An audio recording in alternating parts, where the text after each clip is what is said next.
Good morning, everyone. My name is Carolyn, and I am with Midwest Manufacturers Association, and we are excited to have you join us today for our Workforce Development Series webinar.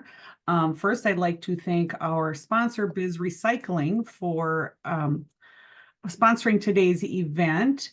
And we're going to get started here. I'm going to go ahead and turn you over to Dave Molenda from Positive Polarity, who's going to talk to us about the power of employee engagement fueling organizational growth. We also wanted to let you know if you have any questions or comments, you can feel free to turn on your microphone and just ask Dave as we're going, or you can enter comments in the chat and I will pass them along. All right, Dave, I'm going to turn it over to you.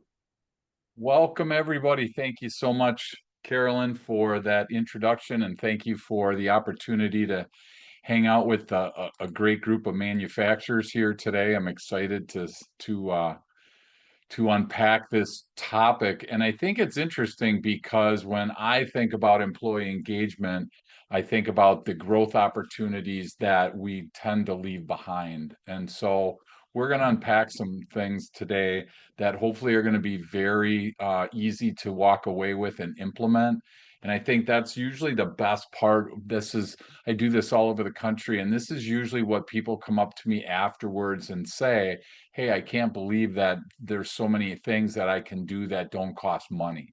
We're always looking to find ways to engage a team, improve a customer's experience, and until it costs us money. So I'm excited to unpack some of the things today that will be a no cost, a little to no cost to the end user. So again, I'm excited for that. I wanted to say again a special thank you to Biz Recycling for investing in these webinars. I think it's a great opportunity when you really think about it, to have a webinar that you can record, you can listen again, you can send to people. I think it's just a great thing here for 55 minutes. You're going to walk away with some really great information and some really great opportunities to build on your employee engagement. So I just wanted to again say thanks to the sponsor today. So a little bit about me. For those of you that don't know me, my name is Dave Molenda. I own a company called Positive Polarity. We're a Midwest-based coaching firm. I happen to write a #1 Amazon best-selling book called Growing on Purpose, which is part of the topic today, is on how to strengthen that team. And the book, we unpacked how to do that, as well as create a better customer experience. When you do those two things, profit automatically happens. So if you want a copy, jump on our website, positivepolarity.com, or you can grab a copy at Amazon, and be happy to help any way that we can. We also are about 300 episodes in on our Positive Polarity podcast. Right now, we're in the top 2% of all podcasts in the world, according to listennotes.com. So here's a brief list of some of the people that have been on our show. And what's really helpful today is I have not had a guest from Antarctica yet. So I really need your help there. If you know anybody from Antarctica, please put it in the chat. Put your email address in the chat. I'd love to connect with you because I have 6 out of the 7 continents covered, and that's really the last one. So just want to get that taken care of moving forward. So, but right now, I'm guessing that the vast majority of you that are listening, that are reading, that are watching right now, you're probably in your comfort zone. You feel pretty safe, you feel pretty in control. And if you're like me, you come to these for one of two reasons. You're either here to learn or you're here to grow. And I think those are valiant efforts on our part. The challenge is, as you can see by this diagram here, that there's something between where you are in your comfort zone and where you want to be, which is your learning zone and your growth zone. There's something called the fear zone. And I bring this up for you because I just want to challenge you for the next few minutes. What's going to end up happening is you're going to hear yourself come up with excuses. Oh, that wouldn't work in my company. You don't know my team. You don't know my leadership. You don't know my boss. You don't know the owner. You don't know our industry. And while a lot of those are accurate, I just want you to be aware that it's possible that you might actually be stuck in that fear zone. And if you're like me, if you get stuck in that fear zone, you don't go into the learning zone and growth zone, and then you end up kind of tuning out. So if you notice yourself tuning out, if you notice yourself, checking your emails, doing things, which is fine, that's up to you what you need to do in the next hour. But I just want to deliver some really good, solid research that is going to help your team and help your company. You're going to get into the growth, you're going to get into the learning piece when you actually work through that fear zone.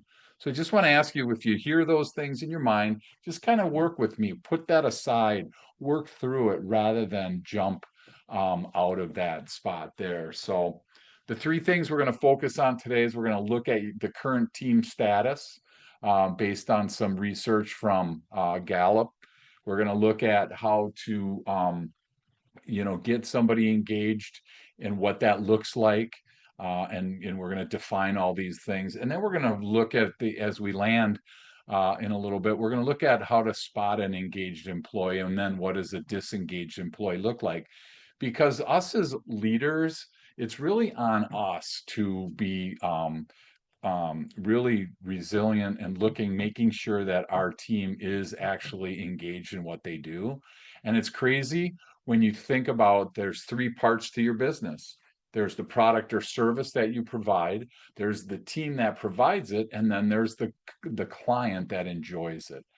And so we tend to spend a lot of time, at least, the companies that I work with around the country, they spend a lot of time on the product and service training, less on the team training, and even less on the customer experience training, which kind of seems to be opposite to me. I would be focusing a lot more of my energy on my team. And when I had my company, we had 22 people on my team, and we were in the $10 million annual sales range. We spent a lot of time on building the team and improving the customer's experience. So just want to make sure that we're aligned with where we're at.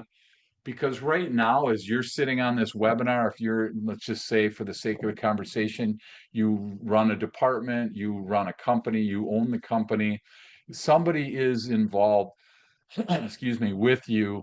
And I'm going to say below you, just purely from a org chart perspective, not nothing demeaning about it. But what are the chances of your team right now of being engaged in what they're doing? What does the numbers look like? And these are it's one of these four. I mean, is it 10%? Is it 29%? Is it roughly half? Or is it the vast majority? Excuse me. And when I do this around the country, the vast majority of people that come up to me after or raise their hand at this point are thinking between half and three quarters of their team are actually engaged in what they do. And unfortunately for us, Gallup says right now that less than 1 in 3 people are showing up to be engaged in their job. And I hear people, they challenge me on this all the time. They come up and, you don't know my team. And I'm like, you're right, I don't. And they say, oh, all my people are engaged. And they think that everybody's, at the best spot that they can be. And they think, yeah, there might be a couple, but for all intents and purposes, the vast majority of my team is engaged. And I'm not here to say it is or isn't. But I think it's funny because I've yet to have somebody come up to me that says, yeah, about 1/3 of my people are actually engaged, when this is what the research shows. So it's a couple things that are going on, and we'll kind of go through that in a minute. But I want to start with some definitions so you get a clear understanding of what an engaged employee is, what a non-engaged employee is, and then what an active disengaged employee is. So you can see the engaged employee, okay? They show up and they're psychologically committed to their job. They're there to build themselves up. They're there to improve the customer's experience. They're there to improve the team. They're always looking out for the company. Those are some things they want to contribute positively to an organization. Those are the people that we really want. We love those people. We want those people to be on our team long term. Excuse me. And so this is again the epitome of where we want to be, is in that engaged spot. Unfortunately, there are some people that are not engaged. They're not psychologically involved. They lack the motivation. There's that, maybe that discretionary, effort that they don't put out. They're the type of people you'll hear them say, "Hey, that's not my job." These are the people that back their car into their stall in the parking lot, and then at 5 o'clock, 4:55, whatever, boy, they're gone. They just can't envision, adding any additional effort into their day-to-day activity. And then you have the bottom piece, which is really kind of the worst piece of this, is the active disengaged. In addition to the not engaged piece, they're all of that. The challenge is for them is they're actually unproductive to the point where they are a detriment to your team, and they actually are out there looking to try to utilize their skills to get you to quit. Hey, John, you wouldn't believe, I found a job that we can make $10 more a day, or 50 cents more an hour, or, they have all these, opportunities that they don't have at this place. I mean, it's one thing to leave your job quietly, and fairly and above board. It's different when you try to bring other people with you. And when you look at the actual research on this, it's crazy. And so I want to start here for you. This is where you get to participate at whatever level you feel comfortable. But I want you to take a moment and rate scale, on a scale of 1 to 10, where is your team? I use the proverbial 10 people on a team. Out of 10, the research would say, that roughly 3 people are engaged and the rest are falling in that other spot. So just whether you write it down or you take a mental note, just kind of, lock in a number for yourself, because I want you to compare this to when at the end we're going to revisit this slide and ask the same question. And based on what you get to learn about engaged and not engaged employees, a lot of times the number shifts. And this is why I think it's important for us to do this, because again, you might think that everybody on my team is, right now, as I'm sitting on this webinar as the owner of the business, right now, all my other people are actively engaged in their job. And the research shows otherwise. I'm totally open if your, company is an exception, but I just want you to kind of lock in that number for yourself, okay? So we get a lot of people that this is where some of the first resistance, this is where the fear zone starts to lock in people. They start to think about the fact that this isn't my problem. I don't have this problem. Most, if not all of my employees are engaged in their job. And to me, this is just a big blind spot. And I think that we want to show you an exercise here just to kind of prove that we have, blind spots here. So we have 16 people right now on this call. And so what I want you to do is, in the chat, I want you to, I'm going to put a sentence up on the board. And all I want you to do is count how many F's there are in the sentence. And when you get that number, just lock it in, put it in the chat, okay? So here's the sentence. So just take a minute and then go ahead and count how many F's there are. And then when you get your number, just put it in the chat. And when we get half to 3/4 of the way of people, we'll move forward. So just take a second, count how many F's there are.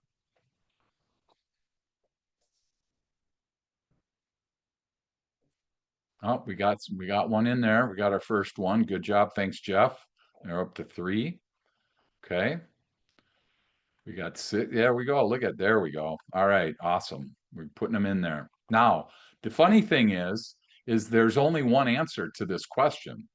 Okay. So when you look at the chat right now, I have 2, 5, 2, 6, 6, 3, 3. I have 4 different answers to a question that only has one answer. And this is what's unique about this is a blind spot. Our brain doesn't see something, or our brain sees too many, because everyone here on this call knows what the letter F looks like. but yet we miss it or we see too many. Our brain once in a while plays tricks on us.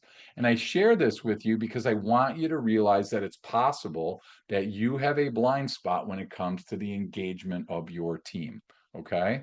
So I am going to share with you the correct answer. So it's between 1 and 7. So we have the right answer on the board, but here it is. 6 is the correct answer.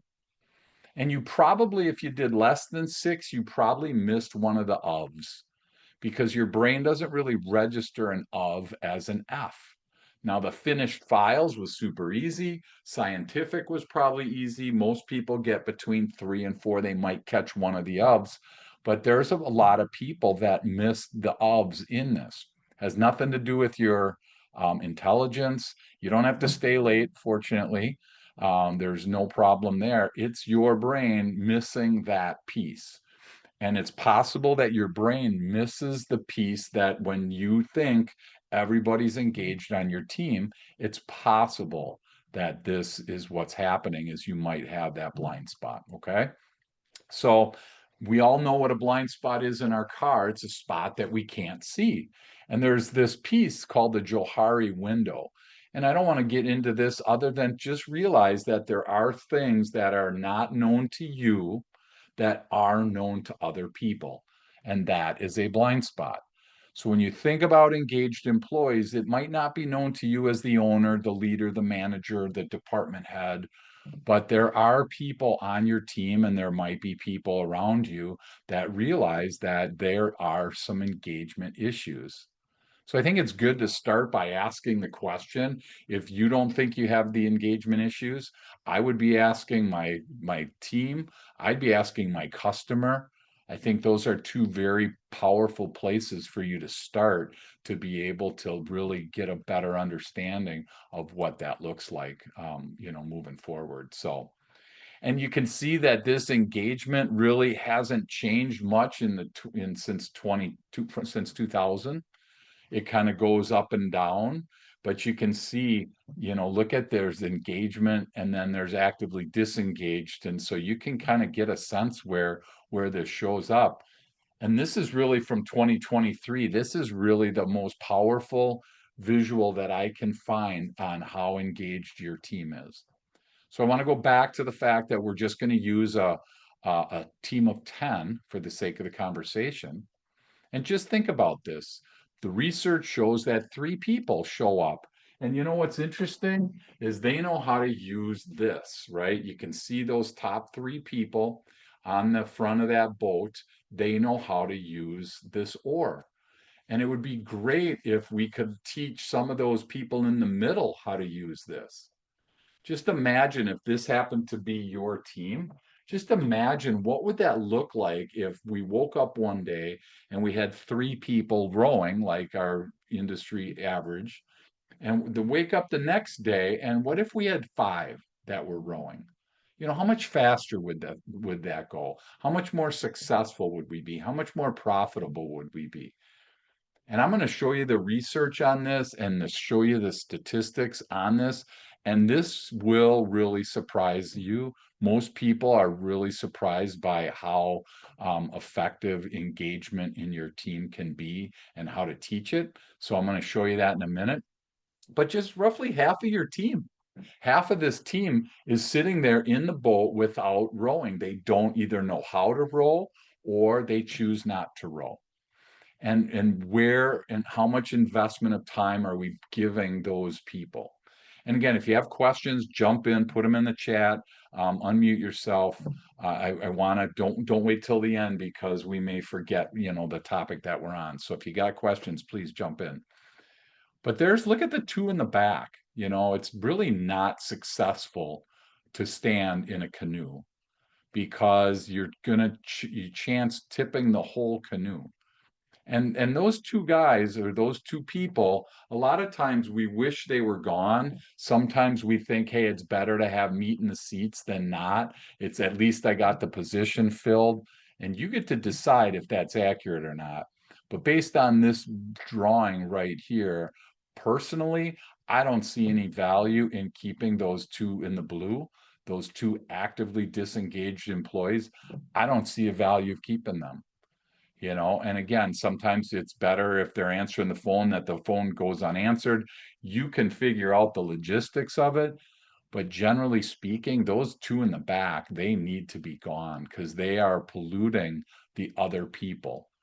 And the last thing we want to see is next year, three three blue people or four blue people standing up. We want to see more red people. We want to see more people that are actively engaged, that are driving into work excited about work, driving into work thinking about how they're going to build their day and how they're going to structure their day, how they're going to, improve their day, rather than the people that show up and are excited for that fact that they didn't have to do any work.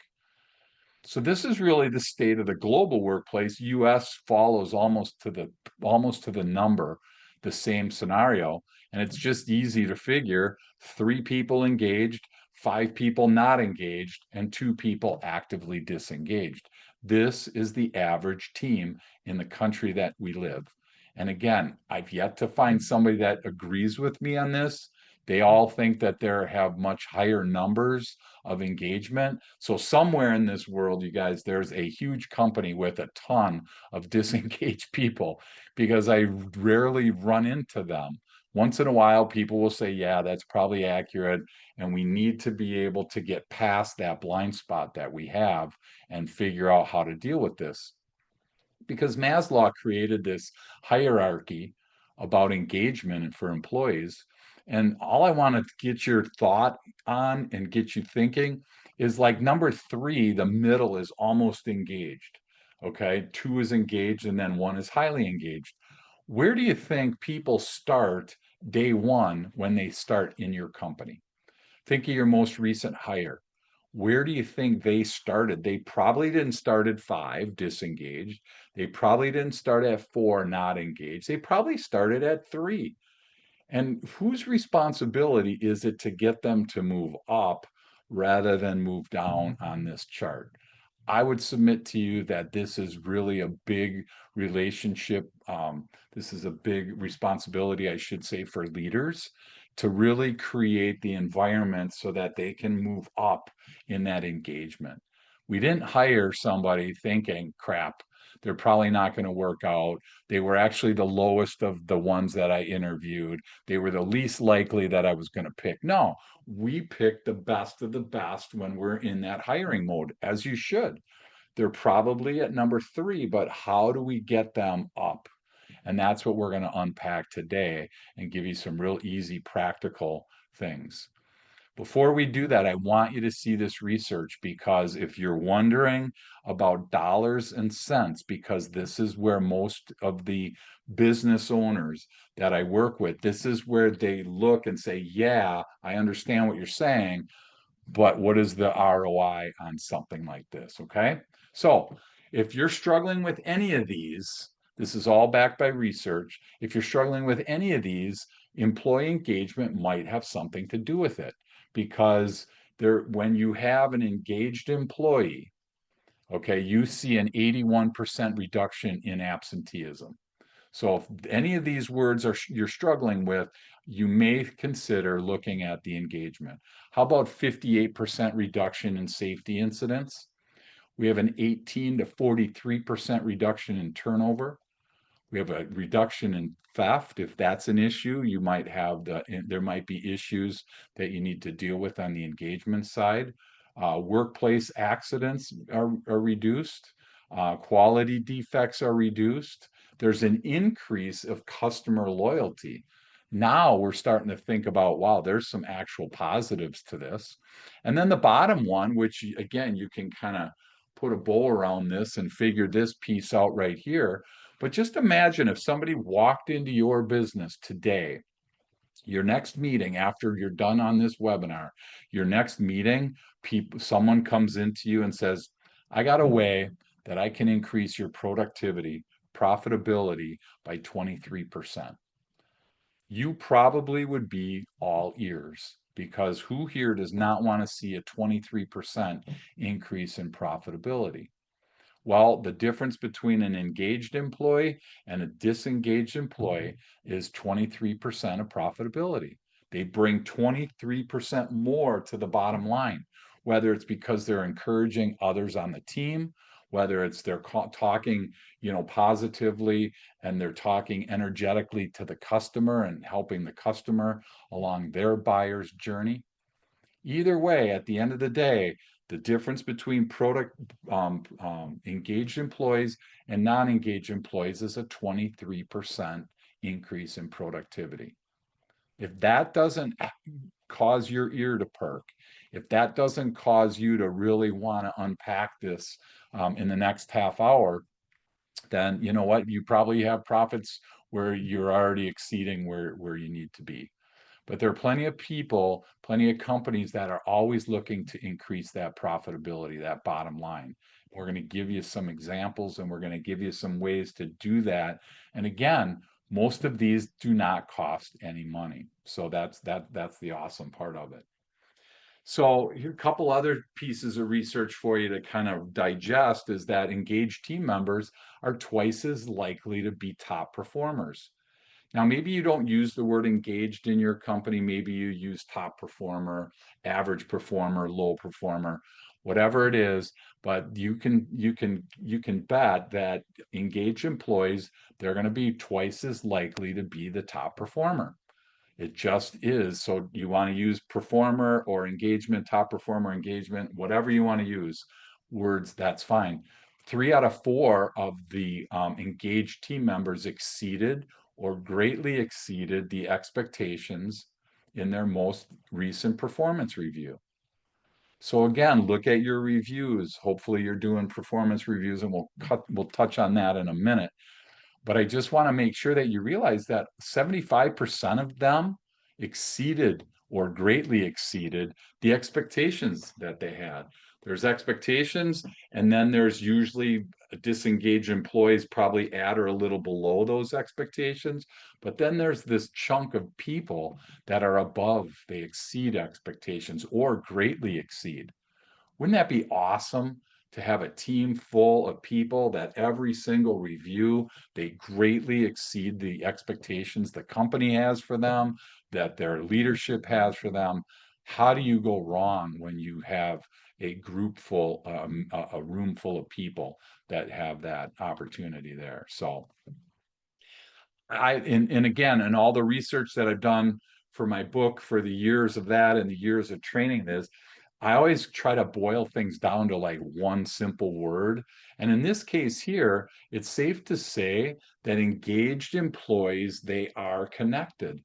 And when they disconnect, they disengage. So if you had to have a visual of your team, would you see this picture right here, or would you see this picture right here?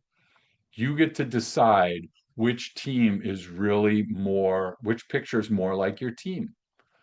And again, it's just one of those things that connected people, they enjoy the job, they enjoy the tasks more, they enjoy being there more. There's just a whole plethora of things which we're going to share with you on why connection on the team is so important.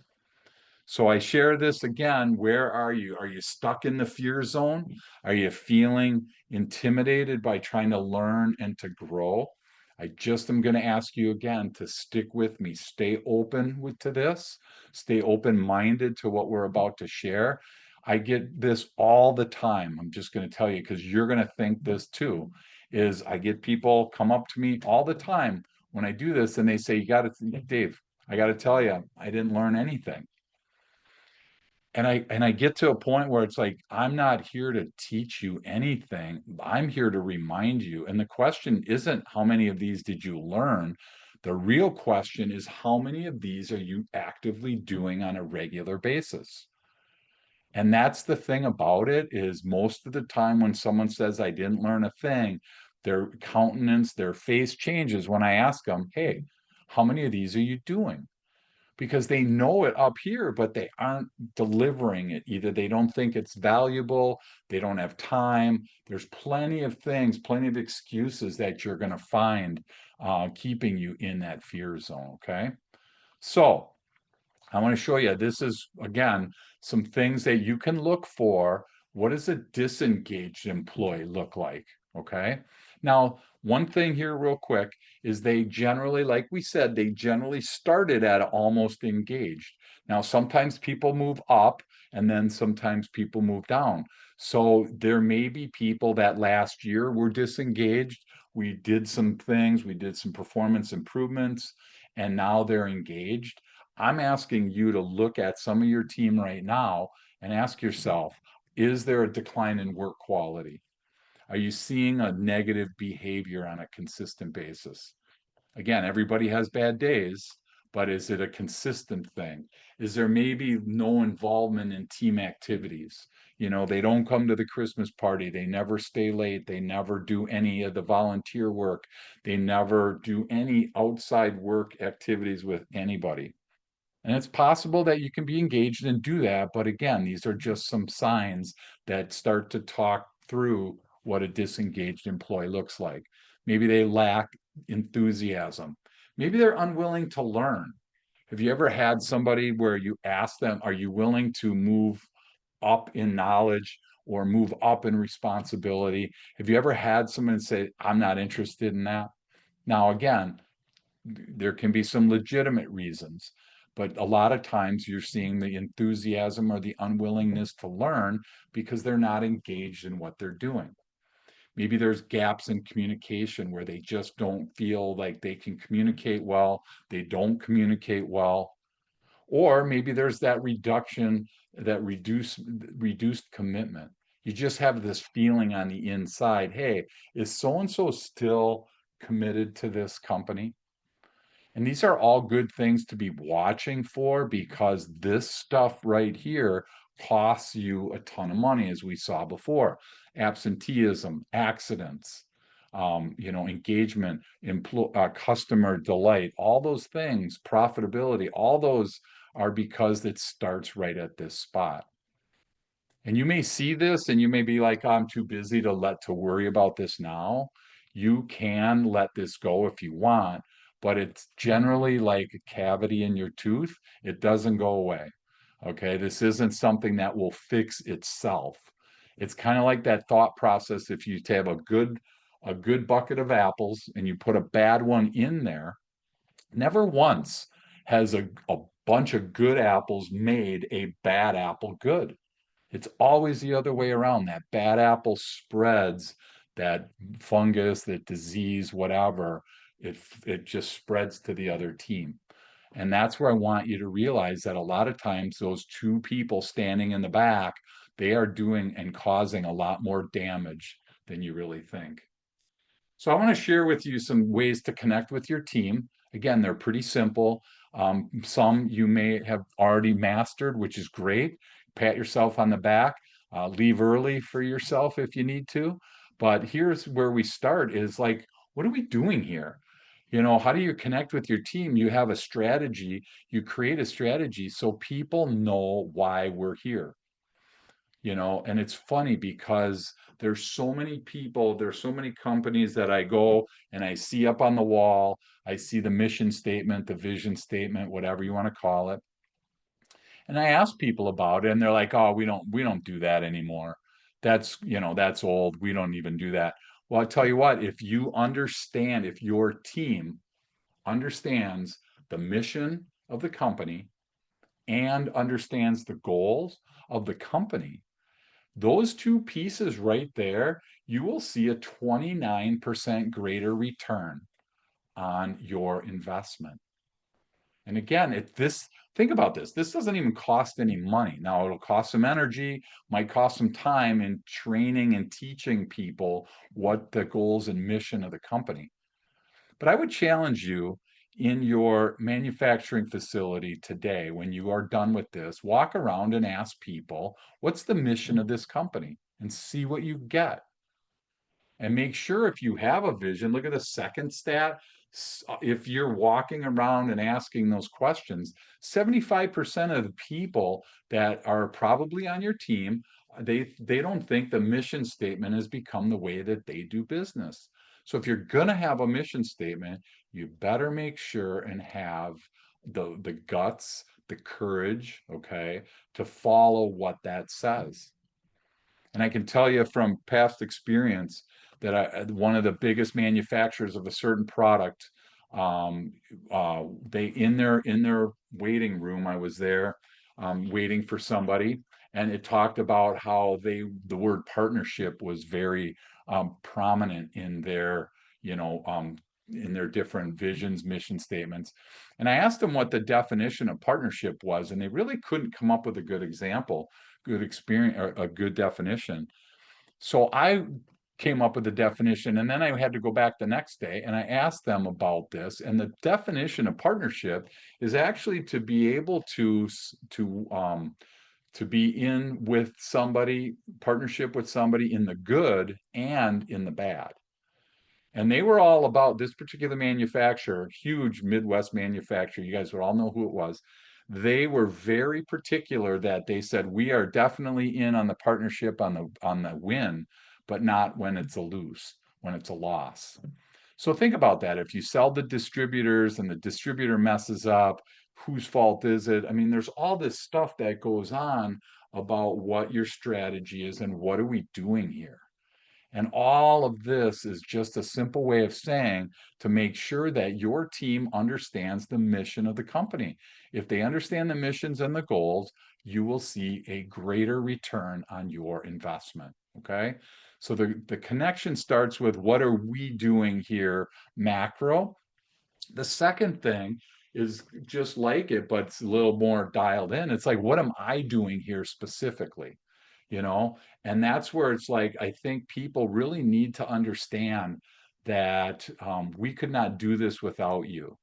You know, do they really get the fact that we couldn't do this without you? Do you know how important you are to this experience, especially in manufacturing? If we take out that person, that particular part, we'll say, doesn't move from here to here, doesn't get changed, doesn't get fixed, it doesn't get moved, cleaned, you know, whatever. Nothing happens without that person.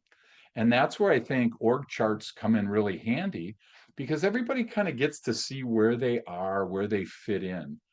And it's really special when you start to get people that realize that they fit in to places and they really are, enjoying that piece. Okay. And you got to ask yourself the question, is my team replaceable or is my team irreplaceable? Because I've run into plenty of people that think their team is completely replaceable and they treat them as such. And then when the team leaves, then chaos happens. So just be careful what you wish for, okay? Third one is how to connect with your team is hopefully you're creating regular feedback loops. Hopefully you're not doing something every 6 months, but you're actually talking about their performance on a consistent basis. And we'll cover that more in a minute because look at this research. 65% of employees desire more feedback. So think about your team and just think 7 out of 10, 6 out of 10, whatever, well over half your team is desiring more feedback than they're getting right now. And look at the benefits. They take more initiative. When they get more feedback, they take more initiative. They're better at collaboration and they care more about work. Look at those three pieces just because we were open to giving them feedback. Feedback doesn't cost anything, but it is an investment of your personal time and space because you have to then start catching people doing something right rather than catching people doing something wrong.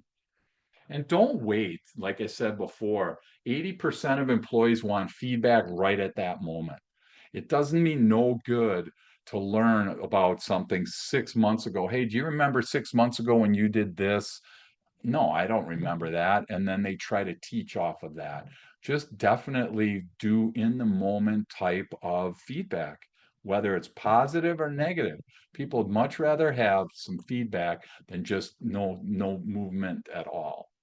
And again, depending on how old your team is, um, the younger generations are looking for more feedback more often, and there's good research out there. But your team is twice as likely to become actively disengaged, the two guys standing on the back of the boat or girls, if they don't get immediate feedback from their leader. So if you think that this is optional, I'm thinking it's really not optional anymore. I've had plenty of people that say, oh, I give them a paycheck. What more do they want? Well, I tell you what, you know what? They want a lot more. They want attaboys, they want attagirls, they want to know where they are, they want to know where they fit in, they want to know where we're going as a company. All the things that we've been talking about. These are things that engaged employees want. So it sometimes is a tall order, but we start doing small course corrections. Just go and I'll show you how we're going to show you how to do this in a minute. But you just go out, like I said, get when you're done with this webinar, walk your manufacturing floor and go compliment somebody and watch what happens. And don't just do it once, but this is again going to be a habit that we're going to do because 43% of highly engaged employees receive feedback at least once a week. So it's like, uh-oh, I am I just a feedback person? Maybe that's one of your big day-to-day activities that you don't even know you're supposed to do. But you know what? Only 18% of employees with low level engagement get that feedback. So you can see there's a big level of difference. The high engaged employee wants feedback. Now, here, they want more than a review. 40% who receive little or no feedback become actively disengaged, and 69, or let's call it 7 out of 10 employees, say they would work harder if they felt that their efforts were being acknowledged and recognized through feedback. So if you get nothing else out of this, just realize that 7 out of 10 of your team will work harder. Who here does not want our team to work harder? We want them to work harder, smarter, whatever, but we want them to work more. We want them to accomplish more for a lot of reasons, but they will work harder if they feel that their efforts were being recognized. So please lock that one in. And Carolyn will make this video available to anybody that needs it after. If you need a copy of the slides for yourself, if you want to do some reflection or you want to do some actual team or leadership training, just reach out to me and I'll be happy to get those slides for you as well. At the end of the day, 98% of employees disengage from their work when they receive little or no feedback. So if you think feedback is an option, I would really challenge you. That's a big blind spot for you to start thinking different because 98% of employees they disengage from their day-to-day activities when they don't get any feedback. If you aren't telling them how they are doing outside of a year review, I've had clients that don't have any reviews at all, and they don't even know what they are. And I love this. I love this cartoon. We asked the employees for more feedback, but after reprimanding those who spoke up, none was forthcoming. You got to be ready for what you're going to get. You have to be mentally prepared because you're going to get some out of the box and outside of the thought process. You're going to get some outside ideas that are like, holy cow, never in a million years would I have thought that, but somebody's thinking it right now on your team. Okay. Now, the fourth one, how to connect with your team, is with trust. And Gallup revealed again another poll that if your team doesn't trust the leadership, the chances of them being engaged at work are 1 in 12. Now, if they do trust leaders, it goes to 1 in 2. So, how in the world do we build this trust? I think Simon Sinek said it well. A team is not a group of people that work together. It's a team is a group of people that trust each other. How is the trust on your team right now? If it's lacking, then chances are high that your engagement is lacking as well. So maybe you don't know how to build engagement. Maybe you can build the team trust, and nobody's I have these guys here. Nobody, here they are right here. I travel with these. I don't know. They're crazy, but nobody understands trust better than these two because you know what? How many times did she pull that football away from him? But he kept on trusting. I'd much rather that you trust and you get burned rather than you don't trust, because there's so many people that said I trusted and I got burned. Well, you know what? Trust again, trust again, trust again, because it's going to be way more successful for your business. Than I'd much rather be Charlie Brown in this one than Lucy. Some people would disagree, and I'm fine with that. But I just think that for us, trust is so important on the team. And here's 4 quick ways to do this is, how to build trust. You can ask the hard questions. You can listen to people. Don't just hear them, but actually listen. There's a big difference between hearing and listening. You need to focus on the issues rather than the personality. It's not the person, it's what they're sharing that we really need to focus on. And then the most important one is set that example. Be somebody that you can trust. If there's nobody in your team that you can trust, then why not be that first person? Because that trust is going to add so much for you moving forward. And then number 5 is, again, make recognition the norm rather than the exception. The cool part is that this doesn't cost money. If you walk around today in your shop and go and help or go and compliment and recognize people, it doesn't cost you a penny. Some time, but that return on your investment is going to be way better. The Council of Communication and Management found that recognition for a job well done is the top motivator. We keep thinking money's the top motivator. Well, the research shows that recognition is the top motivator, and thoughtful personal recognition is way more motivating. Not just, hey, group, you guys are doing awesome. No, that's John. Hey, I heard how you were on the phone with the customer with, ABC Supply yesterday. You guys did a great job on that, or you did a great job. Thank you for that. Instant recognition we talked about. And basically, sometimes just ask people, what are your thoughts on this? Is motivation enough for them? Because at the end of the day, 6 out of 10 people said a pat on the back is a very meaningful incentive. So don't get stuck in the trap of always thinking you got to add money into this. Because again, 69%, 7 out of 10 of those people on that boat, on that canoe said they would work harder if they received more recognition. All right, so where are you? Get out of that comfort zone, get out of that fear zone as we finish this up. As we talked about, catch people doing something right. 57% of disengaged employees felt they were being ignored. Please don't ignore your people, okay? And here's your challenge. This is your takeaway from this is right now, I would love for you to write down 2 or 3 people that are on your team and commit today or commit this week that you're going to thank them. You're going to walk up to them, you're going to email them, you're going to instant message them, however you communicate with your team. I want you to jump out of your comfort zone today and really do this. If you get nothing else out of this, this is such a powerful spot for you to be able to do that. Because most of the people on your team, if you're a leader, they think that this is you, that you're looking for them to do, you're trying to catch them doing something wrong. No, we're trying to catch them doing something right. And that's the last thing we want, is to be considered the police.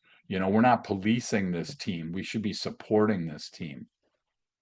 And I just want you to, again, what would happen to this? How much faster would this boat go? How much more successful would your company be if you were able to add some people on? Okay. And then the last one here is the listen. We talked about a little bit, but I really want to make sure that you are listening when somebody's talking. And listening and hearing are 2 different things. And this is where I think it's so important for us to be able to make sure that we're listening, not just hearing. Hearing's a biological function. Hearing is when you're sleeping and your alarm goes off, you hear it. You weren't listening for it, you hear it. Listening takes intentionality, and your team needs to know that you can hear them. So as we land this, I want to run through this real quick for you. We have to realize that there's a lot of different people that are on our team, a lot of different personalities. We need to understand what motivates them because different things motivate them, their ideal environment, how to communicate. There's all these different things. We do a ton of work with DISC, which is just an assessment, which everybody falls into one of those four quadrants.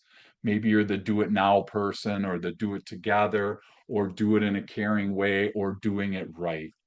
Well, the cool part is everybody is in there, and I want to be able to give you a gift. So if you take a picture of this QR code, we will give you a $229 assessment for free. We'll give you one per company, and we really want you to be able to take advantage of this because it's helpful. Because there are some things that you'll see for yourself on where things help will fall into engagement opportunities. Some people are harder to engage than others, but I definitely want to make sure that you get the opportunity to take a gander at that. And then this is the nice chunk right here is an engaged employee. They're going to bring positivity to the workplace. They're going to connect their success to the company's success. Okay. Hey, I couldn't do this without my team. I love hearing that. Even football players, when quarterback talks about the running backs, or they talk about the offensive line, it's great when they say how other people have contributed to their success. That's what you're going to see in the engaged employee side. They consistently go above and beyond. They are always looking for learning and development opportunities. I think that's really helpful there. They're trying to enhance their performance. They're supporting the cause of the company, and they're open to collaboration and teamwork. And then the most important one is they take ownership. They actually take ownership of that, and of their department, their piece, their work. They really do a great job of doing that. And again, I think that picture on the left says it all. That's really what we're trying to get to as a manufacturing company, as an organization with teams. If you have a team, if you have more than yourself, you have a team. And we want this to be a positive example, because at the end of the day, employee engagement equals employee retention. Okay. They stick around because they want to stick around. They're good at it, and we like them. Well, when they stick around, then the customer satisfaction happens as well. Customers like engaged employees. They'll spend more frequently, they'll tell more, or they'll tell others about us. And when that customer satisfaction happens, then there's positive financial performance, because all of these things work in conjunction with each other. So this is really a good spot for us to stop, because I want to make sure two things happen. Number one, I want to make sure that you have a list of people that you are going to compliment on your team. And then the second thing is, remember at the beginning, we looked at, are you at a 1 through 10? Now that you've kind of had some time to digest what these look like, ask yourself, is that number accurate? Is that a blind spot that I have? Because I really want you to be able to work with your team, engage them, because I'd love a year from now that you don't need to sit in this training because your profits are up, your absenteeism is down, your customer engagement is up, everything, all your positives are up because you invested money in the team. Because this is a workforce development webinar. We know what our workforce is. Sometimes we struggle on how to develop them. Okay, so this has hopefully been helpful for you to be able to take that first step. And my email is dave@positivepolarity.com. If you want to be able to have a deeper discussion, I'm always open for a 30-minute free talk after one of these webinars. If you feel like something you didn't feel comfortable asking a question in front of the group, you have a question that is a little more sensitive, or you just don't feel comfortable talking in front of people, totally get it. I want you to be able to not feel like you're stuck. So Dave at Positive Polarity, email me. We can jump on a Zoom call and we can in 30 minutes do a lot of work on your engagement here. So I want to flip it back over to Carolyn and see if we had any questions, any comments. Now would be a great time for us to jump on those. Otherwise, I just want to say thanks to Midwest Manufacturing Association for allowing us to hang out with you over lunch today. That was awesome, Dave. I just enjoyed you. every minute of that. And I can't believe how many F's I missed when I read that little thing. Apparently, ofs don't count in my world. Yeah, No, I don't see any awesome. messages in the chat. Does anybody want to turn their microphone on and ask a question?